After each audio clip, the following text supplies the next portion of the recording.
نعبدہ ونصلی علی رسولہ الکریم اما بعد فاعوذ باللہ من الشیطان الرجیم بسم اللہ الرحمن الرحیم قال اللہ تعالی فی قرآن المجید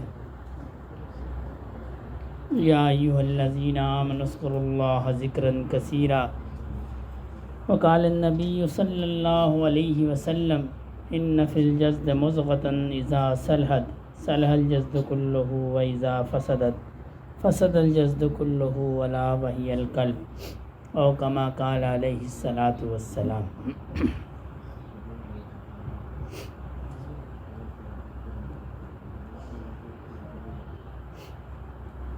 اللہ پاک نے بے شمار مخلوقات کو پیدا فرمایا۔ اتنی مخلوقات ہیں کہ ہم ان کو نہ گن سکتے ہیں نہ دیکھ سکتے ہیں۔ اتنی چھوٹی مخلوقات ہیں کہ پانی کے ایک قطرے کے اندر بھی پوری دنیا ہے، اور ایسا نہیں ہے کہ ہم اس کو دریافت نہیں کر سکے۔ سائنس نے آج اس کو دریافت کر لیا ہے۔ میٹرک کے طلبہ ایک تجربہ کرتے ہیں، جن ساتھیوں نے میٹرک کی ہوگی وہ ایک شیشے کی سلائڈ لیتے ہیں، اس کے اوپر ایک پانی کا قطرہ گراتے ہیں اور اس کے بعد اس کو خوردبین کے نیچے رکھ دیتے ہیں اور اس کو 100 گنا یا 1000 گنا یا لاکھ گنا بڑا کرتے ہیں۔ پھر جب آنکھ سے دیکھتے ہیں تو وہ پوری ایک دنیا ہوتی ہے، پوری دنیا، اور اس میں ایسے رنگ برنگے جاندار ہیں کہ انسان حیران رہ جاتا ہے، جو بھاگ رہے ہیں، دوڑ رہے ہیں، پوری ان کی ایک دنیا ہے جو پانی کے ایک قطرے کے اندر ہے۔ اتنی چھوٹی مخلوقات پیدا کی، اور یہ تو وہ ہیں جو 1000 گنا یا لاکھ گنا بہ نظر اس سے بھی چھوٹی ہیں، اس سے بھی چھوٹی اللہ پاک کی مخلوقات، اور پوری دنیا ہے۔ اور ایسی مخلوقات کو بھی پیدا فرمایا ہے کہ جو اتنی بڑی ہے۔ اب ہماری زمین کی مثال لے لیں، یہ اتنی بڑی ہے کہ آج تک سائنس پوری زمین کو بھی دریافت نہیں کر سکی، اور سورج کے اندر لاکھوں زمینیں سما سکتی ہیں، اور ایسا سیارہ بھی دریافت کیا کہ جس کے اندر لاکھوں نہیں، کروڑوں اربوں سورج آ سکتے ہیں۔ اور سائنس کہتی ہے، میں سائنس کے ایک گروپ میں ایڈ ہوں، اس میں پوسٹیں آتی ہیں، جس سائنسدان کہتے ہیں کہ جو ہماری کائنات ہے یہ بڑی ہو رہی ہے، اور بڑھ رہی ہے، اور بڑھ رہی ہے، اور بڑھ رہی ہے۔ اتنی بڑی کائنات ہے، اتنی بڑی کائنات، اور اتنی اس میں مخلوقات ہیں کہ پچھلے دنوں ایک میری نظر سے ایک اکتساب گزرا۔ کوئی انڈین ڈاکٹر تھا، اس نے اپنے فارم کے اندر سیب کے درخت لگائے۔ کتنی قسم کے؟ 400 طرح کے۔ ایک پھل ہے سیب، اس کی کتنی قسمیں؟ 400 قسمیں جو اس نے لگائی تھیں۔ ان کا رنگ الگ، ذائقہ الگ، ایک جو ہے نا سیب ہے۔ تو اتنی اللہ پاک نے مخلوقات کو پیدا فرمایا ہے کہ انسان کی عقل میں نہیں ہے۔ انہی میں سے ایک مخلوق انسان ہے۔ یہ کروڑوں اربوں جو مخلوقات ہیں ان میں سے ایک مخلوق انسان ہے۔ لیکن انسان کو اتنی عزت کیوں ہے؟ فرمایا انسان زمین پہ میرا نائب ہے۔ اور مومن کے دل کے بارے میں فرمایا جو مومن کا دل ہے، اللہ فرماتے ہیں یہ میرا گھر ہے۔ بھئی اتنی بڑی بڑی مخلوق ہے، چھوٹی مخلوق بھی ہے، انسان ان میں ایک ہے، تو انسان کی اتنی عزت کیوں ہے، باقیوں کی کیوں نہیں ہے؟ انسان زیادہ فرما بردار ہے؟ ایسا بھی نہیں ہے۔ اللہ نے ایسی مخلوقات کو پیدا فرمایا ہے، نورانی مخلوق ہے اللہ کی، جو سجدے میں ہے وہ عمر بھر سجدے میں رہے گا۔ جب سے اس کو پیدا کیا گیا اور جب تک قیامت نہیں آتی وہ سجدے میں رہے گا۔ جو رکوع میں ہے وہ رکوع میں رہے گا، جو حالت طواف میں ہے وہ طواف میں رہے گا۔ ذرہ برابر بھی نافرمانی نہیں کرتے، لیکن شرف اللہ نے انسان کو بخشا ہے۔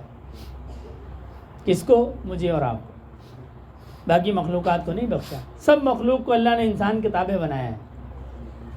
کتنا بڑا آتی ہے، اگر یہ انسان پہ پاؤں رکھ دے تو کچل دے اس کو، اور بچہ بھی اس کو لے کے ہانکتا رہتا ہے.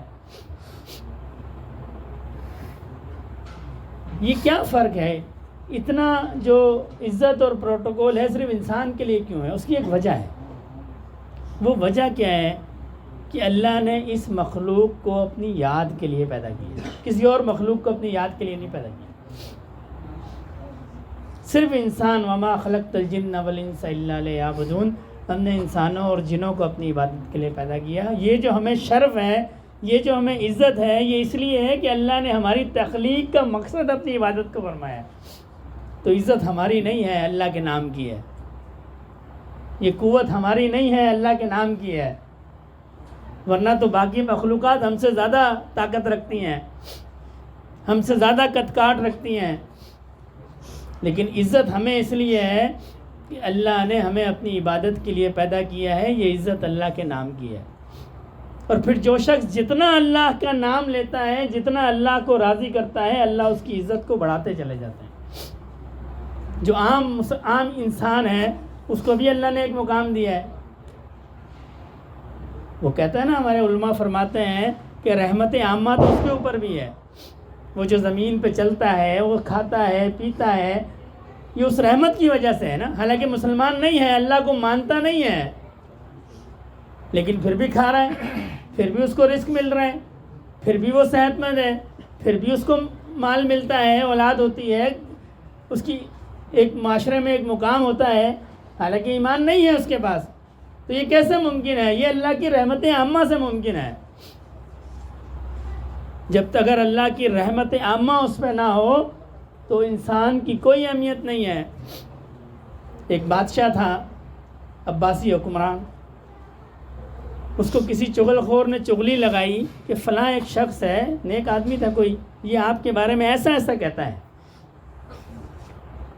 بادشاہ نے اس کو بلا لیا، تو بلا کے کہنے لگا اس کا سر قلم کر دو. اس نے کہا جی مجھ سے غلطی ہو گئی، مجھ سے میری خطا تو بتائیں. کہنے لگا جی فلاں شخص نے مجھے کہا ہے تم میرے پیٹھ پیچھے ایسی ایسی باتیں کرتے ہو. اب اس شخص کو بلایا گیا، اس نے کہا جی میرے ساتھ یہ ایسی ایسی باتیں کرتا ہے آپ کے بارے میں.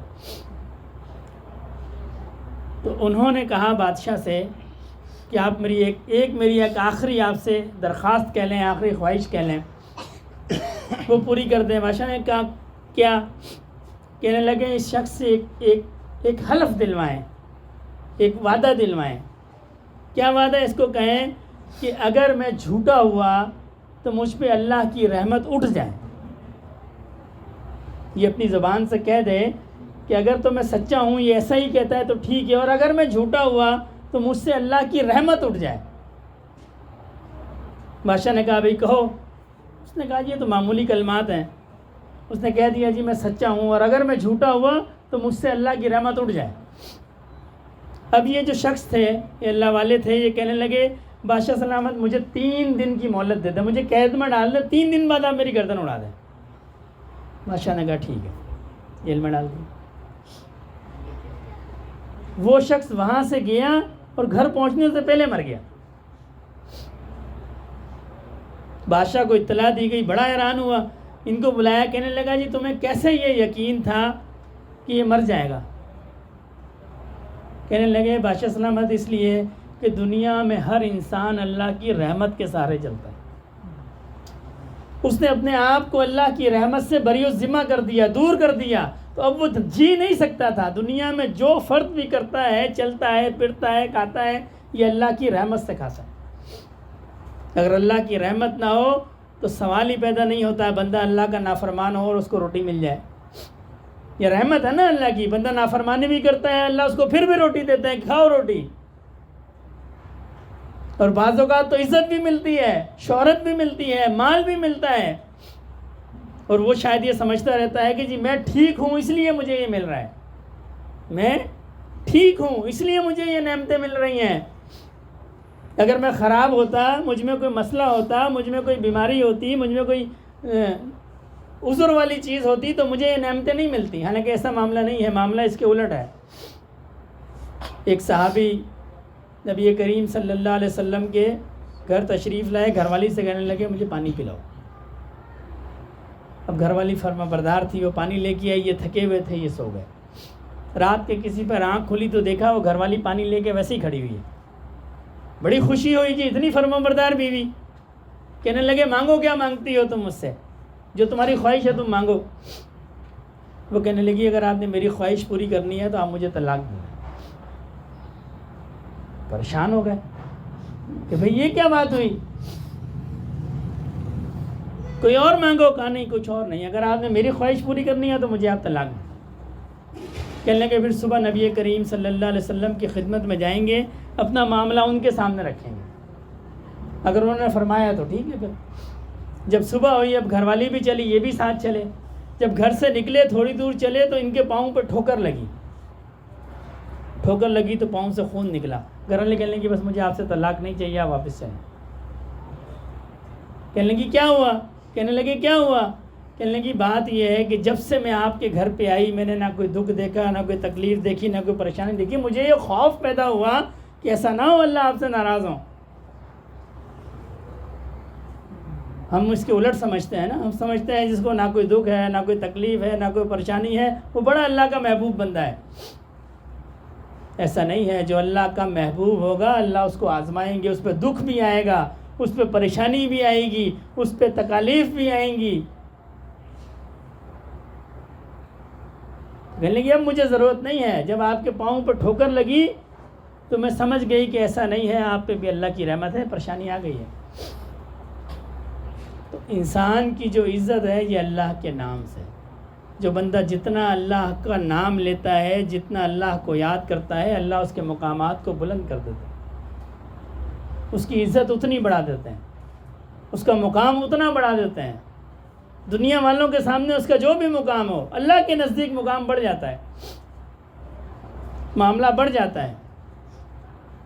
میں نے ایک جگہ پڑھا، حضرت جنید بغدادی رحمۃ اللہ علیہ اس وقت عباسی حکمران تھا، معتصم باللہ۔ جس زمانے میں حضرت جنید بغدادی رحمۃ اللہ علیہ کا جو زمانہ تھا، کسی بات پر بادشاہ ناراض ہو گیا تو حضرت جنید بغدادی کو دربار میں بلایا۔ مولانا شبلی رحمۃ اللہ علیہ آپ کے مرید بھی تھے، شاگرد بھی تھے، وہ آپ کے ساتھ گئے، نوجوان تھے۔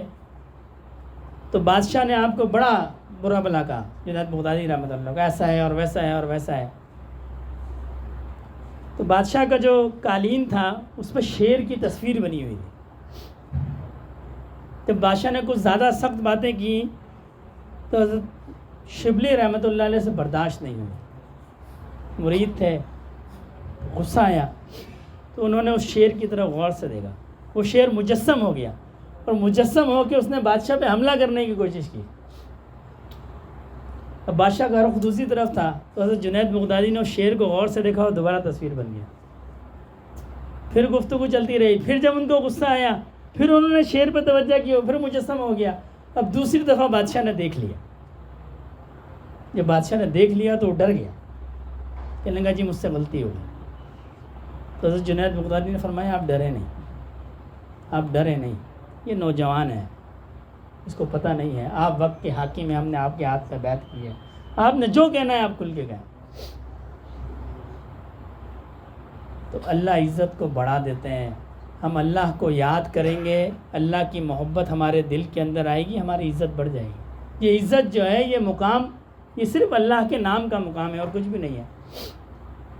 جب بندہ اللہ کو راضی کر لیتا ہے، اس کے دل کے اندر اللہ کی محبت آ جاتی ہے، پھر ایک حدیث قدسی کا مفہوم ہے، اللہ فرماتا ہے پھر وہ اپنی آنکھوں سے نہیں دیکھتا، وہ میری آنکھوں سے دیکھتا ہے۔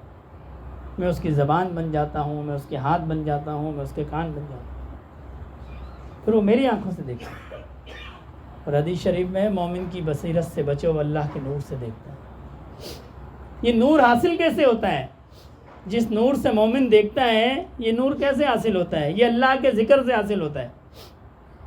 جب بندہ اللہ کا ذکر کرتا ہے، اس کے اندر، اس کے دل کے اندر وہ نور حاصل ہوتا ہے جس کی روشنی سے پھر وہ دیکھتا ہے۔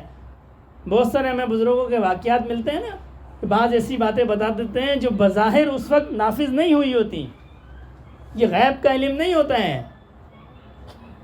یہ وہ نور ہوتا ہے بصیرت کا جو اللہ نے ان کے دل میں ڈالا ہوتا ہے، جو اللہ نے ان کے دل میں ڈالا ہوتا ہے۔ غیب کا علم تو اللہ کے پاس ہے، وہ اپنے دل کو روشن کرتے ہیں، اللہ ان کے دل میں بصیرت کا نور ڈالتے ہیں، وہ اس نور سے دیکھتے ہیں، پھر وہ بتا دیتے ہیں بعض اوقات کی جی ایسا معاملہ ہے، ایسا نہیں ہے۔ اور یہ نور کیسے حاصل ہوگا؟ یہ اللہ کے ذکر سے حاصل ہوگا، یہ اللہ کی یاد سے حاصل ہوگا، یہ ایسے حاصل نہیں ہوگا، یہ کسی اللہ والے کے ہاتھ میں ہاتھ دینے سے حاصل ہوگا۔ ہم نے کوئی چیز لینی ہے، دودھ لینا ہے تو کس کے پاس جاتے ہیں؟ دودھ والے کی دکان پہ جاتے ہیں، اس کو کہتے ہیں دودھ دو، اس نے واڑے سے لیا ہوتا ہے، یہ نسبت ہوتی ہے آگے تک آگے تک آگے تک۔ تو یہ نور بھی ایسے نہیں ملے گا، یہ نور کسی اللہ والے کی صحبت میں جانا پڑے گا، کسی جلتے، ہمارے حضرت رحمۃ اللہ علیہ فرمایا کرتے تھے کسی جلتے ہوئے دل کے سامنے دل کرنا پڑے گا، پھر دل کو آگ لگے گی، پھر دل کو آگ لگتی ہے، پھر دل اللہ اللہ کرتا ہے۔ کسی نے حضرت تھانوی سے پوچھا حضرت دل بھی اللہ اللہ کرتا ہے؟ دل کیسے اللہ اللہ کرتا ہے؟ فرمایا جیسے زبان اللہ اللہ کرتی ہے، زبان زبان سے سیکھتی ہے، زبان زبان سے سیکھتی ہے۔ گونگے کے گھر میں بچہ پیدا ہو جائے بولے گا؟ نہیں بولے گا، کیونکہ اس کے پاس زبان نہیں ہے، وہ بچے کو زبان میں منتقل نہیں کر سکتا۔ گونگے کا جو بچہ ہوگا، اگر میاں بیوی دونوں گونگے ہیں اور کوئی ان کا ساتھ نہیں دیتا ہے تو ان کا بچہ بھی گونگا ہوگا، حالانکہ اس میں بولنے کی صلاحیت ہے لیکن وہ بول نہیں سکتا، اس لیے کہ اس نے زبان سے نہیں سیکھا۔ زبان زبان سے سیکھتی ہے اور دل، حضرت تھانوی نے فرمایا دل دل سے سیکھتا ہے۔ زبان زبان سے سیکھتی ہے اور دل دل سے سیکھتا ہے۔ یہ دل کسی جلتے ہوئے دل کے سامنے رکھنا پڑے گا، پھر اللہ کے عشق کی آگ لگانی پڑے گی، پھر جل جائے گا، پھر روشن ہو جائے گا، اور پھر ایسا روشن ہوگا کہ جہاں بندہ جائے گا نا اس جگہ کو روشن کر دے گا، پھر روشن کر دے گا اس جگہ۔ حضرت پیر عبد المالک صدیقی رحمۃ اللہ علیہ، ساتھی شاید نہ جانتے ہوں لیکن پیر ذوالفقار احمد نقشبندی دامت برکاتہم عالیہ کو تو سارے ساتھی جانتے ہیں، مشہور شخصیت ہیں، بہت بڑے اللہ والے ہیں۔ یہ حضرت کے دادا پیر تھے۔ حضرت پیر ذوالفقار احمد نقشبندی جو ہیں یہ مولانا غلام حبیب صاحب چکوال والے رحمۃ اللہ علیہ کے خلیفہ ہیں، اور پیر عبد المالک صدیقی ان کے شیخ ہیں، یعنی حضرت کے دادا شیخ ہوئے۔ جب حضرت قریشی فضل علی قریشی رحمۃ اللہ علیہ کے ہاتھ میں ہاتھ رکھا، آپ نے جیسے ہمارے بزرگ کل پہ انگلی لگا کہتے ہیں نا اللہ، ان کے کل پہ انگلی کہا اللہ، اسی وقت اٹھے، اپنی گریبان کو پھاڑا اور جنگل میں چلے گئے۔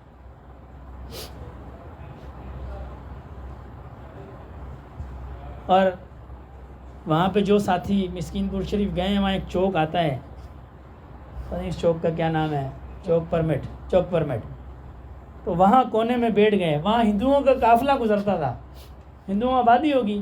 اب جب ہندوؤں کو کوئی فرد وہاں سے گزرتا تو حضرت زور زور سے اللہ کرتے، اللہ اللہ، اور جس کے کان میں یہ صدا جاتی ہے اس کی زبان سے لفظ اللہ جاری ہو جاتا، لفظ اللہ جاری ہو جاتا۔ ایک روایت میں نے پڑھی، نبی کریم صلی اللہ علیہ وسلم نے حضرت علی رضی اللہ تعالیٰ عنہ کو بلایا اور آپ کے کان میں کہا اللہ۔ حضرت علی فرماتے ہیں میرے دل کے اندر اتنا ارتعاش پیدا ہوا کہ مجھ سے برداشت نہیں ہوا، میں نکل گیا باہر مدینے کے اندر، ایک کنواں تھا، اس کنویں میں جا کے میں نے اس کے اوپر سے کہا اللہ، تو کنواں کا پانی اچھل کے باہر آ گیا۔ یہ اللہ کے نام میں بڑی تعظیر ہے۔ حضرت فضل علی قریشی رحمۃ اللہ علیہ کے دو مرید تھے، وہ انہوں نے جانا تھا مسکین پور، تو اس زمانے میں وہ ٹرین وہ ہوتی تھی جو کوئلے سے چلتی تھی، چھک چھک کرتی ہوئی نا، سلو، تو اس سے کہنے لگے ڈرائیور سے کہ بھئی ہمیں بھی لے جاؤ، کوئی روٹ کی نہیں ہوگی، ویسے ہی ہوگی کوئی انجن، اس سے کہنے لگے جی ہمیں آگے تک لے جاؤ، اس نے کہا میں نہیں لے کے جاؤں گا، مجھے الاؤ نہیں ہے۔ تو تھوڑا سا انجن آگے چلا، وہ بند ہو گیا۔ تو وہ کوئی ہوگا نیک آدمی، اس کے دل میں آیا جی میں نے ان فقیروں کو منع کیا تو اس وجہ سے یہ بند ہو گیا، تو ان سے کہنے لگا اگر آپ اس کو چلا دو تو میں آپ کو چھوڑ دوں گا جہاں تک میں نہیں جاؤں گا۔ تو ان فقیروں نے کیا کیا کہ اس کا تصور کر کے اس پہ ضرب لگائی، اللہ، وہ اسٹارٹ ہو گیا۔ بیٹھ گئے حضرت قریشی کے پاس گئے، حضرت قریشی کو واقعہ بنایا، حضرت نے فرمایا اللہ نے یہ نعمت تمہیں اس لیے نہیں دی ہے، یہ اس لیے دی ہے کہ لوگوں کا دل کو جاری کرے، بے جان چیزوں کے لیے نہیں دی ہے، لیکن اللہ کے نام میں تعزیر ہے۔ آپ کہہ سکتے ہیں ایسا کیسے ہو سکتا ہے؟ حدیث شریف کے اندر ہے یہ پوری کائنات اس وقت تک ختم نہیں ہوگی جب تک دنیا میں ایک بھی بندہ اللہ کا نام لینے والا ہوگا۔ کس پہ چلتی ہے کائنات؟ بھئی ہم تو اس کو بے جان کہتے ہیں نا، کس پہ چلتی ہے؟ اللہ کے نام پہ چلتی ہے۔ جب دنیا میں لوگ بھول جائیں گے کہ اللہ بھی ہیں، کوئی فرد بھی اللہ کا نام لینے والا نہیں ہوگا، جب قیامت آئے گی ایک بندہ بھی اللہ کا نام لینے والا ہوگا، قیامت نہیں آئے گی۔ اور یہاں میں ایک اور نقطہ بتا دوں، آج ہمیں نیک لوگ بھی ملتے ہیں، آج ہم نماز بھی پڑھتے ہیں، آج ہمارے پاس قرآن عظیم بھی ہے، ساری نعمتیں نہیں رہیں گی۔ بعض ساتھی تنگی کرتے ہیں، جی ہم قرب قیامت کے زمانے میں، زمانہ بڑا خراب ہے، لیکن ایسا زمانہ بھی آنے والا ہے کہ یہ ساری چیزیں بھی نہیں رہیں گی۔ نبی کریم صلی اللہ علیہ وسلم نے جبرائیل علیہ السلام سے فرمایا، جبرائیل میرے جانے کے بعد تم آؤ گے؟ عرض کی اللہ کے نبی آؤں گا، حالانکہ وہی تو ختم ہو جائے گی۔ عرض کی آؤں گا۔ پوچھا کیوں آؤ گے؟ عرض کی میں دنیا سے چیزوں کو اٹھانے کے لیے آؤں گا، سب سے پہلے خشیت کو اٹھاؤں گا۔ آج پوری مسجد کے اندر 100 نمازی بھی ہوں گے نا، کوئی ایک بندہ بھی آپ کو نہیں ملے گا جو خشیت سے نماز پڑھتا ہو۔ پھر قرآن کو اٹھایا جائے گا، اور حدیث شریف کے اندر آتا ہے نیک لوگوں کو ایسے اٹھایا جائے گا جیسے ہم کھجوریں چنتے ہیں نا، کھجوریں کھاتے ہیں تو ہم کیا کرتے ہیں؟ اچھی اچھی کھجوریں اٹھاتے ہیں ایسے۔ تو حدیث شریف کے اندر تھا ایسے اللہ پاک نیک لوگوں کو اٹھا لیں گے کھجوروں کی طرح، کچرا رہ جائے گا بس۔ اور پھر اللہ پاک قرآن کو اٹھا لیں گے، اور پھر ایک وقت ایسا آئے گا کہ اللہ پاک بیت اللہ شریف کو بھی اٹھا لیں گے۔ میں ایک اجتماع میں تھا، وہاں بنوری ٹاؤن کے استاد شیخ الحدیث بیان فرما رہے تھے، فرمانے لگے جس رات قیامت ہوگی نا صبح، اللہ پاک رات کو بیت اللہ شریف کو اٹھا لیں گے۔ یہ نعمتیں بھی مستقل نہیں ہیں، اور ہم تو خوش نصیب زمانے میں کہتا ہوں۔ کیوں بھائی؟ اس لیے کہ اللہ نے ہم پہ توبہ کے دروازے کو بند نہیں کیا ہے۔ ٹھیک ہے فساد کا زمانہ ہے، لیکن توبہ کا دروازہ تو کھلا ہے نا۔ ترمذی شریف کی حدیث کا مفہوم ہے، زمین سے لے کے آسمان تک بندہ گناہوں سے بھر دے اور اللہ سے یقین کے ساتھ توبہ کرے، اللہ مجھے معاف کر دیں گے، اللہ اس کو معاف کر دیں گے۔ اللہ فرماتا ہے مجھ پہ کوئی بار نہیں ہے، میں اس کو معاف کر دوں گا۔ تو یہ دروازہ تو کھلا ہے نا۔ ایسا وقت بھی آنے والا ہے کہ اللہ سورج کو مغرب سے نکال دیں گے، پھر توبہ قبول نہیں ہوگی۔ وہ بھی تو انسانوں پہ آئے گا نا، کہ پھر جو عمل کر دیا بس وہ لکھ دیا بس۔ آج تو بندہ عمل کرتا ہے، جو نیکی والا فرشتہ ہے دائیں طرف والا، وہ بائیں طرف والے پہ حاکم ہے، حکمران اس کو بنایا ہے، وہ ماتحت ہے، اس کو کہتا ہے لکھو نہیں، یہ گناہ کر دیا نہیں لکھو، توبہ کر لے گا۔ پھر جب توبہ نہیں کرتا اس کو کہتا ہے ایک ہی لکھنا، زیادہ نہیں لکھنا۔ اور خود کیا کرتا ہے؟ بندہ ارادہ کرتا ہے، وہ نیکی لکھ دیتا ہے، کی نہیں ہے، ارادہ کیا اس نے نیکی لکھ دی، اور جب نیکی کی تو اس کو 10 گنا لکھ دیا۔ اور بعض نیکیوں کے تو اعمال ایسے ہیں کہ وہ لکھ ہی نہیں سکتا، وہ اللہ پاک کی بارگاہ میں عرض کرتا ہے یا اللہ میں اس کا کیا ثواب لکھوں، میں اس کا کیا ثواب۔ جن میں سے ایک روزہ بھی ہے، اس کے بارے میں آتا ہے جی اس کا ثواب، اس کا جو اجر ہے وہ تو اللہ پاک وہاں جانے کے بعد دیں گے اس کو، وہ اس کی سمجھ میں نہیں آتا جی میں اس کا کیا لکھوں۔ اور جب بندہ توبہ کر لیتا ہے اس کو کہتا ہے مٹا دو، پھر وہ مٹا دیا جاتا ہے۔ پھر صرف مٹایا نہیں جاتا بلکہ اللہ کہتا ہے اس کو نیکی، اس کی جگہ پہ نیکی لکھ دو، کل قیامت کے دن یہ شرمندہ نہ ہو۔ آج دنیا میں ہم لوگوں کے عیبوں کو اچھالتے ہیں نا، اللہ نہیں چاہتے کہ بندے کا کوئی عیب اچھے۔ اللہ فرماتا ہے اس کو نیکیوں میں بدل دو، کل قیامت کے دن اس کے دوست احباب بھی ہوں گے، لوگ اس کو نیک سمجھتے ہوں گے، بڑے بھی ہوں گے، چھوٹے بھی ہوں گے، اس کے اہل و عیال بھی ہوں گے، اس کے دوست احباب بھی ہوں گے، اس کو شرمندگی ہوگی، دنیا میں تو نیک تھا نہیں ہے۔ ٹھیک ہے اس نے گناہ کیا، اس نے توبہ کر لی، میں نے معاف کر دیا، تو اللہ اس کو نیکیوں پہ لکھ دیتے ہیں۔ قیامت کے دن کسی کو پتہ نہیں چلے گا کہ جی اس نے گناہ کیا تھا۔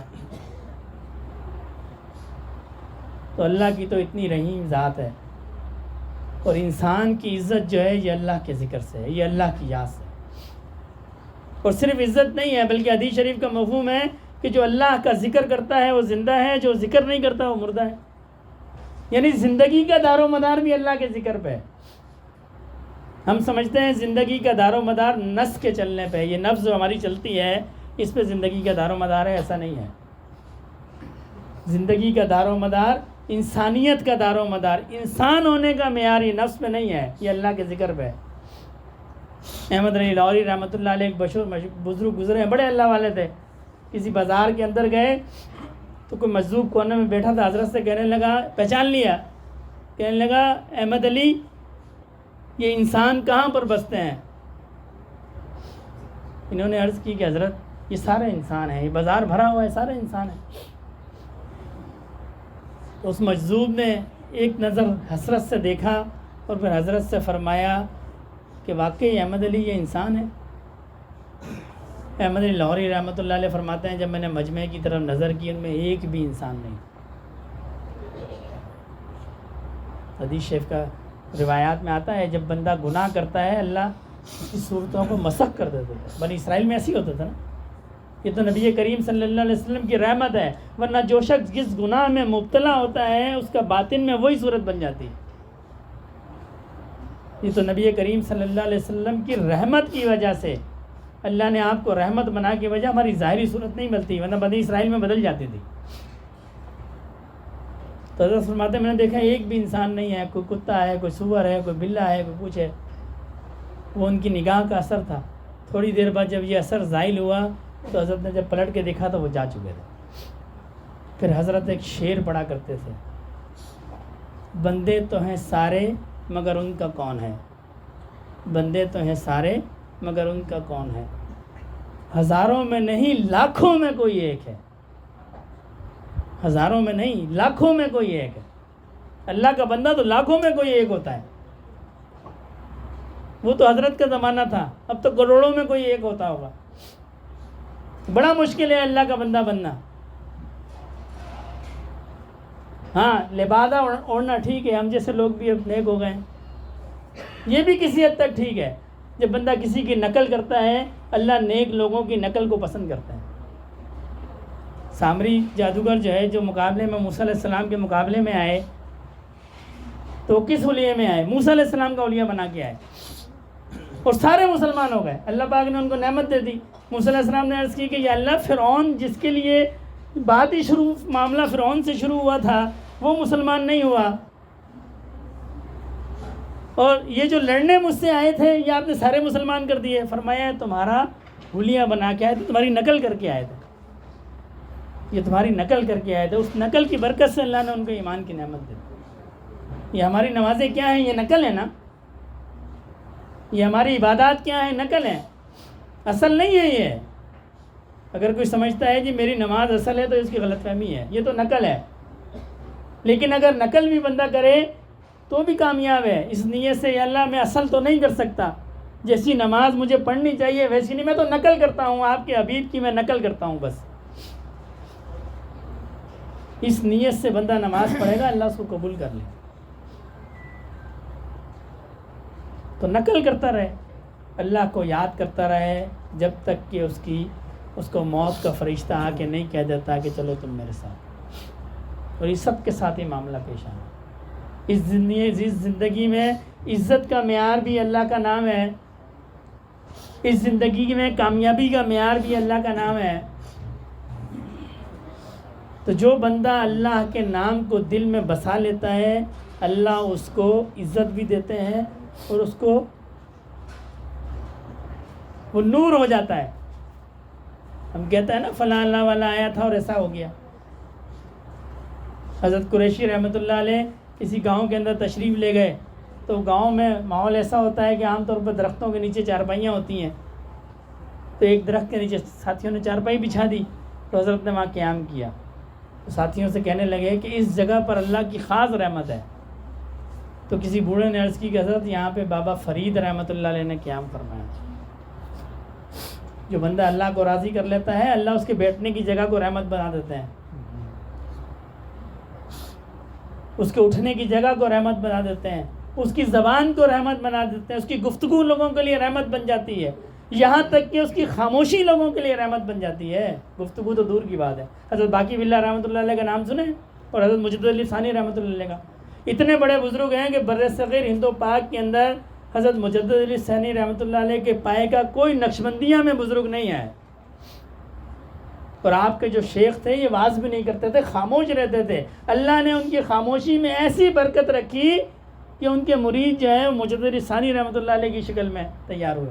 یہ ان کی خاموشی کی برکت تھی. جو اللہ کا بندہ بن جاتا ہے اللہ اس کی خاموشی میں بھی برکت رکھ دیتے ہیں. بہت سارے نئے ساتھی سمجھتے ہیں جی حضرت بیٹھے ہوئے ہم بھی یوں بیٹھے ہوئے، اس سے کیا نفع ہے؟ اس سے کیا نفع ہے؟ کسی نے حضرت حکیم اختر صاحب رحمۃ اللہ علیہ سے پوچھا، حضرت یہ میں نے دیکھا ہے کہ پیر صاحب یوں سر جھکا کے بیٹھے ہوتے ہیں، مرید بھی بیٹھے ہوتے ہیں، تو اس سے کیا نفع حاصل ہوتا ہے؟ وہ کیا کرتے ہیں؟ تو حضرت نے فرمایا وہ کونوا مع الصادقین والی عبادت کرتے ہیں. اللہ نے یہ حکم دیا سچے لوگوں کے ساتھ ہو جاؤ، یہ نہیں کہا کہ ان کے ساتھ کچھ کرو، یہ حکم دیا ان کے ساتھ ہو جاؤ. تو وہ شیخ بیٹھے ہیں، مرید بھی بیٹھے ہیں، بس یہ وہ والی عبادت کرتے ہیں. یہ اللہ والوں کی خاموشی میں بھی نفع ہے، ان کی گفتگو میں بھی نفع ہے. جو بندہ اللہ کو راضی کر دیتا ہے اللہ اس کی ذات کو نفع بنا دیتے ہیں. پریشان کوئی ہوتا ہے، دعا کوئی کرتا ہے، کام کسی کا بنتا ہے، تو پھر بندہ کیوں نہ ایسا بن کے جائے کہ اللہ بھی اس سے راضی ہو، مخلوق بھی اس کے پاس آئے حضرت میرے لیے دعا کرتا ہے. یہ اس سے زیادہ کوئی عزت ہے؟ کتنی بڑی عزت ہے؟ اس سے بڑی تو کوئی عزت نہیں ہے کہ اللہ بھی راضی ہو جائے اور مخلوق بھی خدمت میں لگ جائے. اس سے بڑی کیا عزت ہے؟ کوئی عزت نہیں ہے. اور کیسے حاصل ہوگی؟ اللہ کے نام سے حاصل ہوگی. آسان سا نسخہ ہے. ہم اللہ کو یاد کریں گے، اللہ ہم کو یاد کریں گے. پھر جب اللہ بندے کو محبوب بناتے ہیں، روایات کے اندر آتا ہے کہ جب اللہ کسی کو محبوب بناتے ہیں نا تو حاملین عرش کو سب سے پہلے محسوس ہوتا ہے اللہ اس سے محبت کرتا ہے. پھر وہ آسمان سے شروع ہوتا ہے. ہم کیا کرتے ہیں؟ ہم اپنی عزت کو زمین سے بڑھانا شروع کرتے ہیں کہ جی میرے دوستوں میں میری عزت ہو، پھر احباب میں عزت ہو، پھر جو ہے وہ علاقے میں عزت ہو، پھر شہر میں عزت ہو. یہ طریقہ نہیں ہے عزت کا. اللہ آسمان سے شروع کرتے ہیں. جب اللہ کسی کو محبوب رکھتے ہیں تو روایات میں آتا ہے فرشتوں کو پتہ چلتا ہے، پھر وہ اوپر کے آسمان سے پھر نیچے آتی ہے، منادی ہو جاتی ہے آسمان کے اندر کہ اللہ فلاں کو محبت رکھتا ہے، تم بھی ان سے محبت رکھو. اور پھر وہ زمین میں مخلوقات تک آ جاتی ہے، پھر مخلوق بھی محبت رکھتی ہے، مخلوق بھی محبت رکھتی ہے.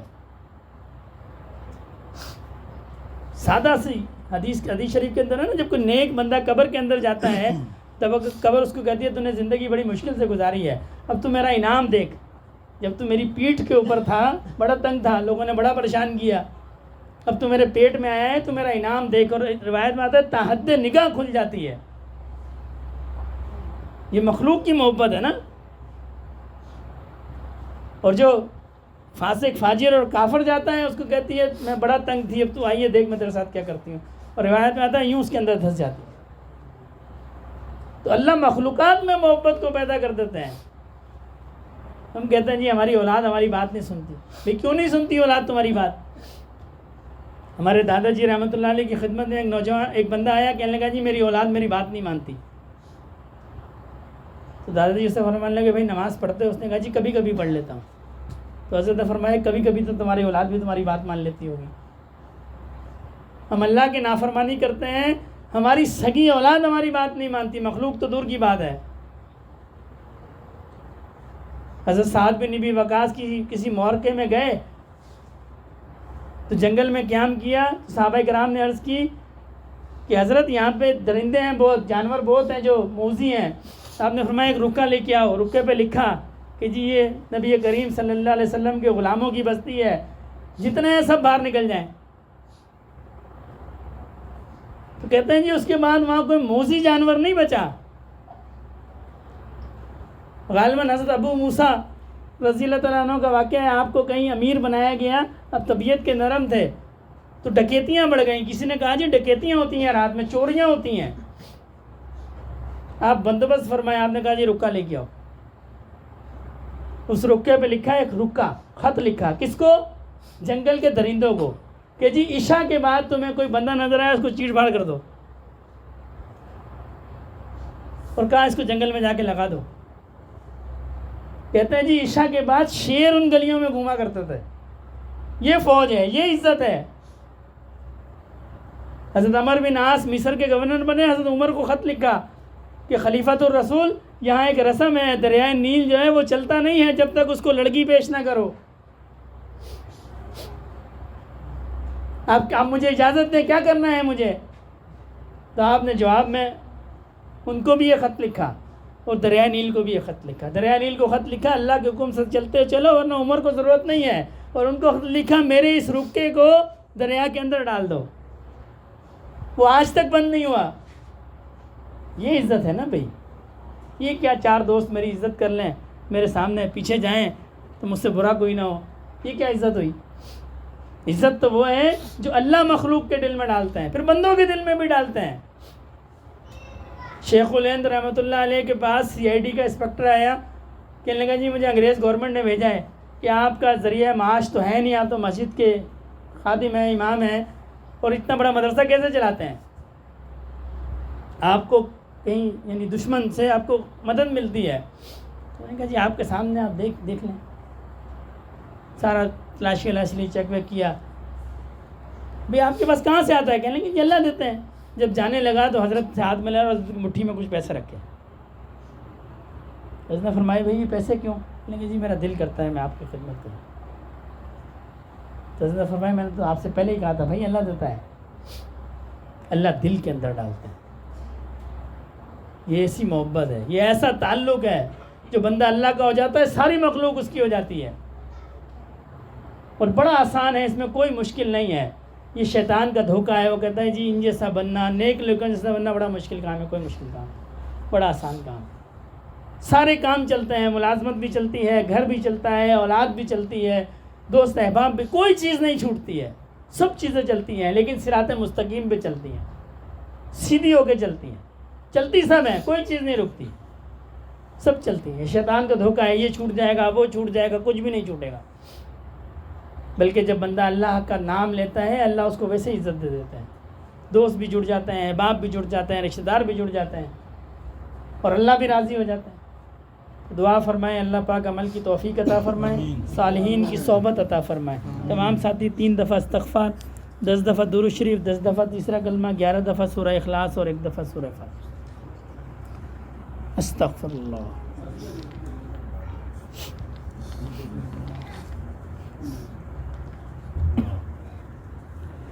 سبحان اللہ والحمد للہ ولا الہ الا اللہ واللہ.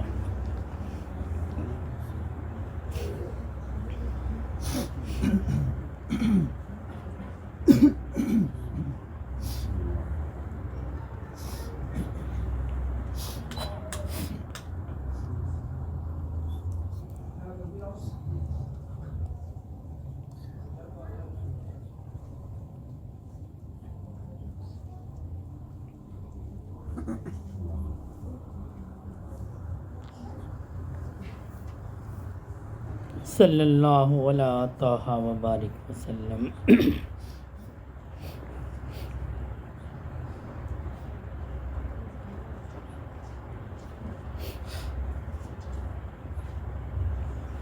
قل هو اللہ احد اللہ الصمد لم یلد ولم یولد ولم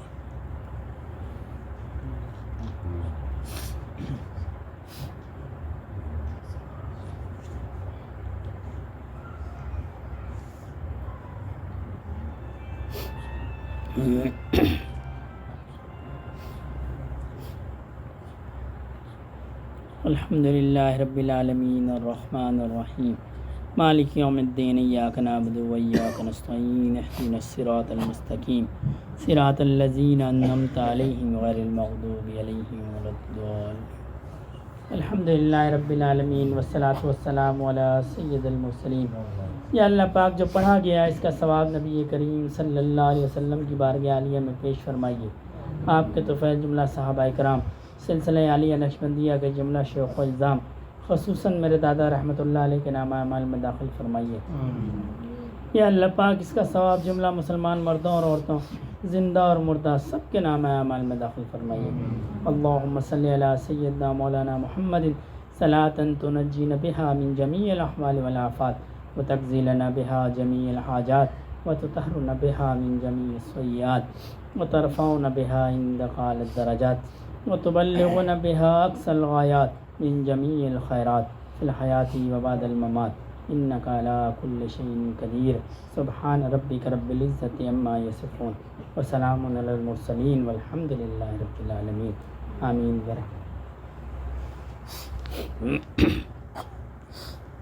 یہ مراقبہ ایک مشق کا نام ہے. کس چیز کی مشق؟ اللہ کو یاد کرنے کی مشق. جب بندہ اس مشق میں اللہ کو یاد کرتا ہے پھر ایسا وقت بھی آتا ہے نہ سر کو جھکانا پڑتا ہے، نہ لائٹ کو بند کرنا پڑتا ہے، نہ آنکھوں کو بند کرنا پڑتا ہے، بلکہ بندہ جہاں بھی ہوتا ہے اس کا دل اللہ کی طرف متوجہ ہوتا ہے.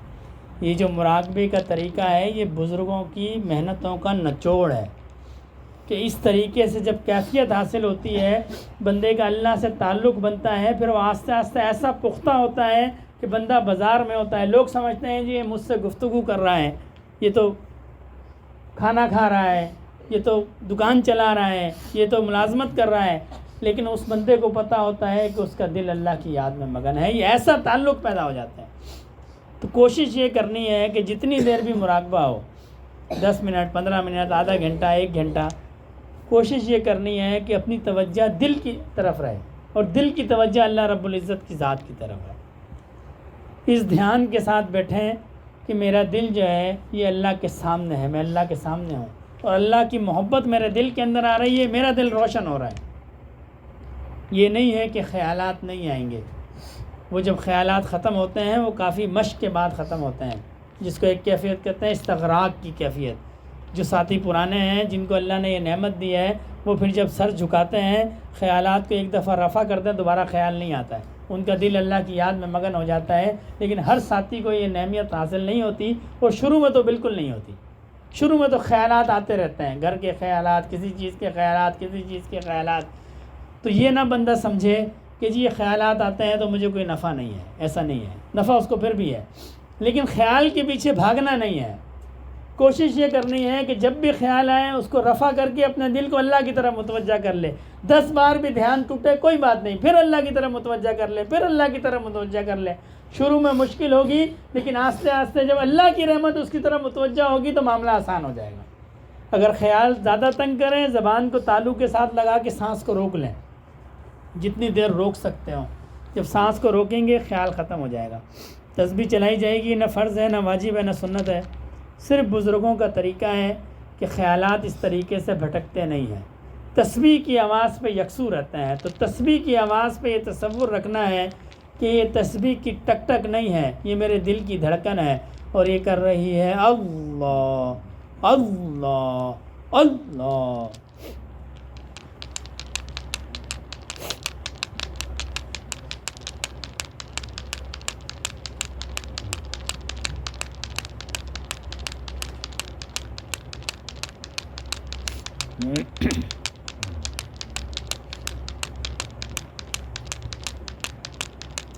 اللہ اللہ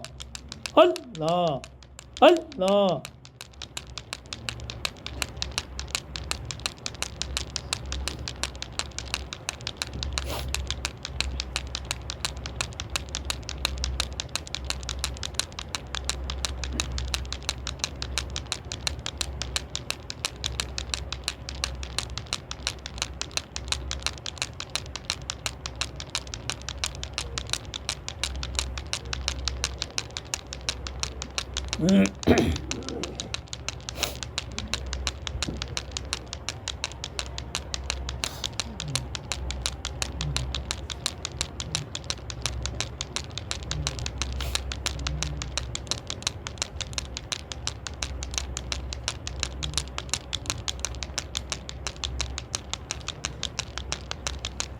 اللہ اللہ اللہ.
اللہ اللہ اللہ.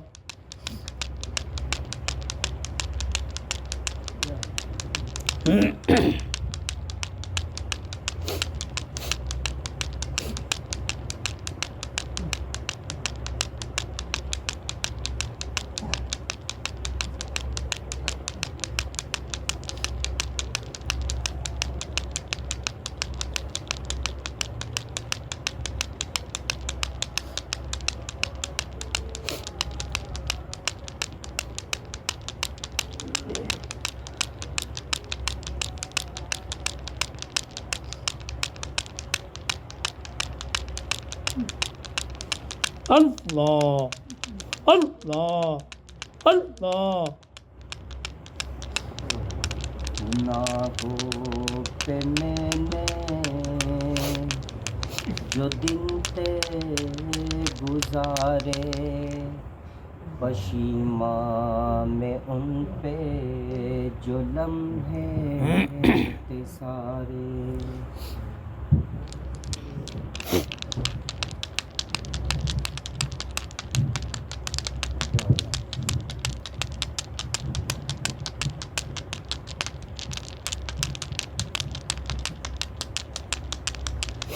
گناہوں پہ میں نے جو دن تھے گزارے، پشیماں میں ان پہ جو لمحے تھے سارے.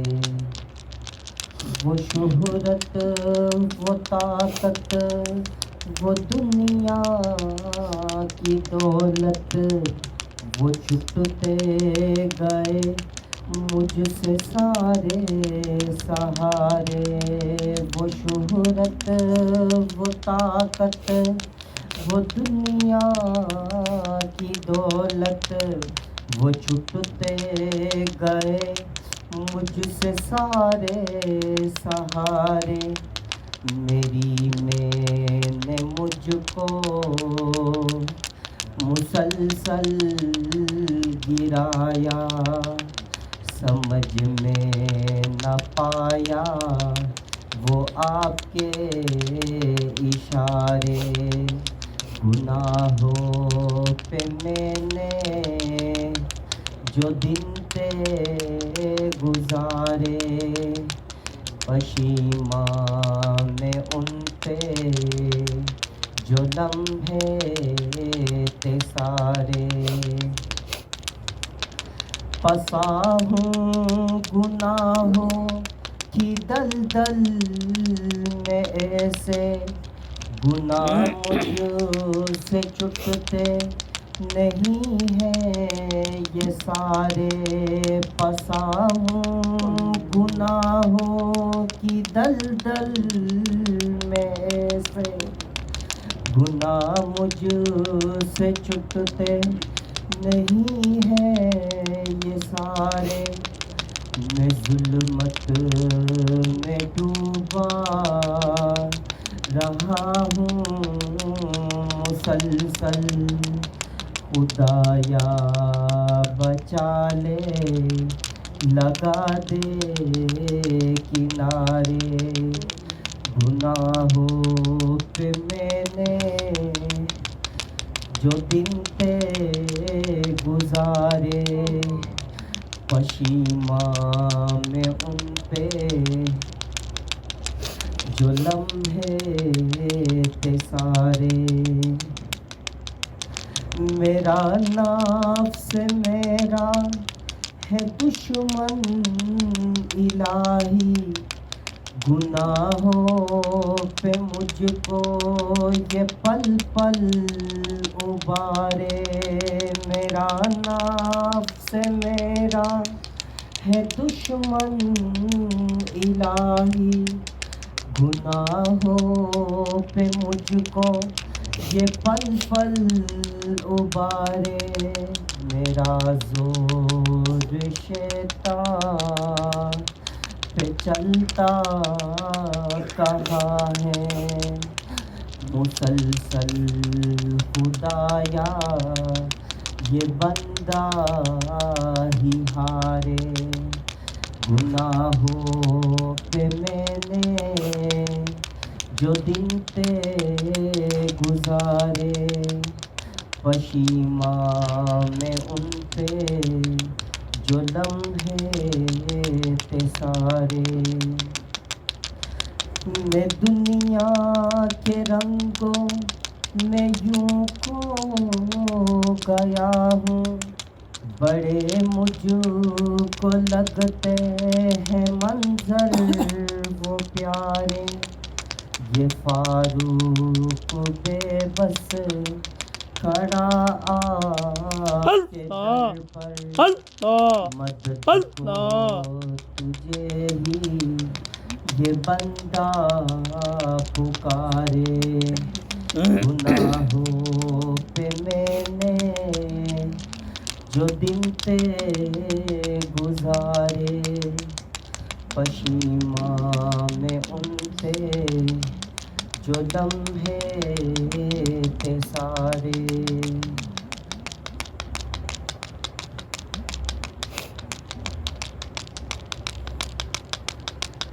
آپ کے در کا میں گدا ہوں، آپ کا آستہ سخی ہے، آپ کے در کا میں گدا ہوں، آپ کا آستہ سخی ہے، میری زندگی کا حاصل آپ کے در کی حاضری ہے۔ لجپال فیض عالم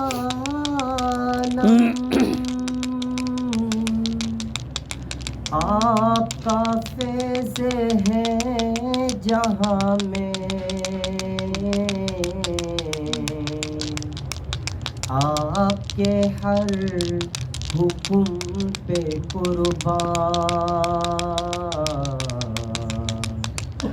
میری ساری زندگی ہے۔ آپ کے در پہ سجدے کرنا،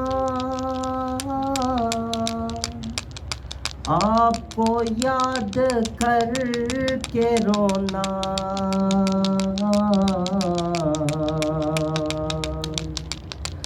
آپ کے در پہ سجدے کرنا، آپ کو یاد کر کے رونا، ہے یہی میری عبادت، یہی میری بندگی ہے۔ شب ہجر کی تلخیوں کا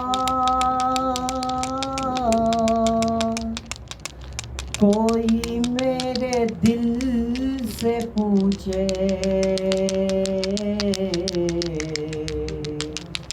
آپ کے راہ تکتے تکتے جیسے صبح ہو رہی ہے، آپ ولی ہیں آپ سخی ہیں، میں ہوں آپ کے در کا منگتا، میرے دل کی جولی بھر دے،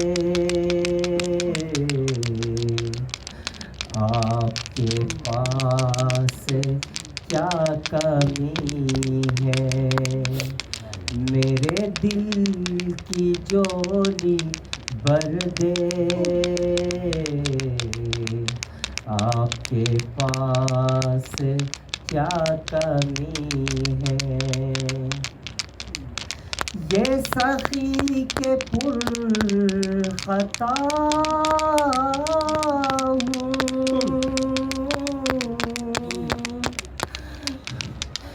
مگر ہوں تو آپ کا بندہ،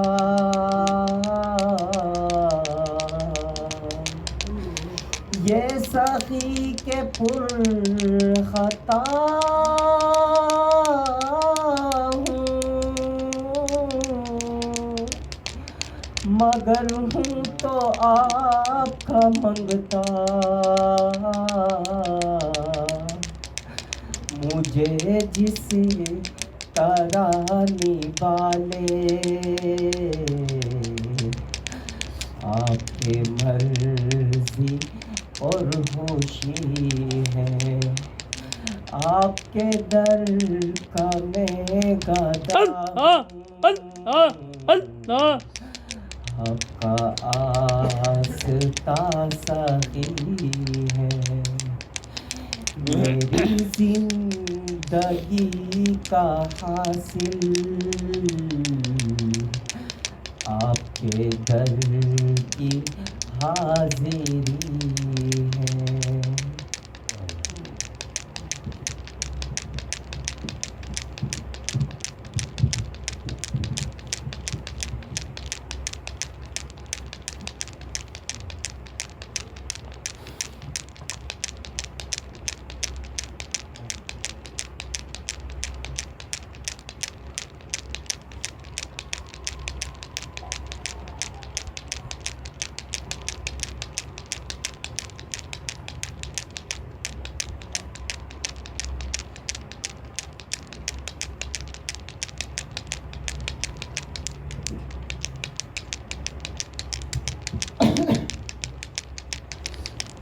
بخش دے میرے مولا مجھے، میں بڑا ہی گنہگار ہوں، بخش دے میرے مولا مجھے، میں بڑا ہی گنہگار ہوں، میں سراپا خطا ہی خطا، میں سراپا خطا ہی خطا، آپ ہے بے حد عطا ہی عطا، آپ تو غفار و ستار ہے، میں گناہوں کا انبار ہوں، بخش دے میرے مولا مجھے، میں بڑا ہی گنہگار ہوں۔ یہ بھی سچ ہے کہ گندا ہوں میں، کچھ بھی ہوں تیرا بندہ ہوں میں، یہ بھی سچ ہے کہ گندا ہوں میں، کچھ بھی ہوں تیرا بندہ ہوں میں، میرے سینے میں توحید ہے، میں نبی کا فدا کار ہوں، بخش دے میرے مولا مجھے، میں بڑا ہی گنہگار ہوں۔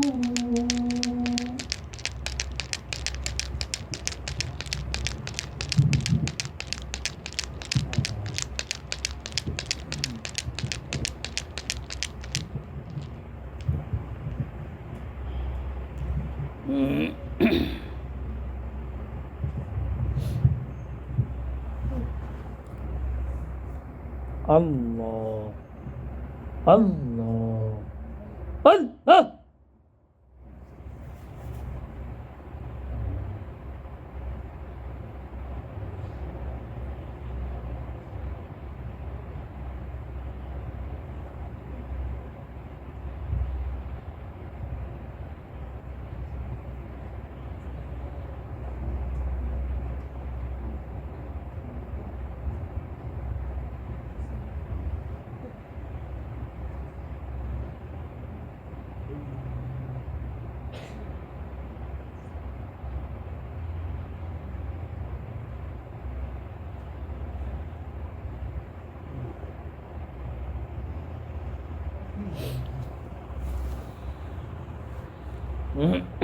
دعائے خیر. الحمدللہ رب العالمین الرحمن الرحیم مالک یوم الدین ایاک نعبد و ایاک نستعین اہدنا الصراط المستقیم صراط الذین انعمت علیہم غیر المغضوب علیہم ولا الضالین.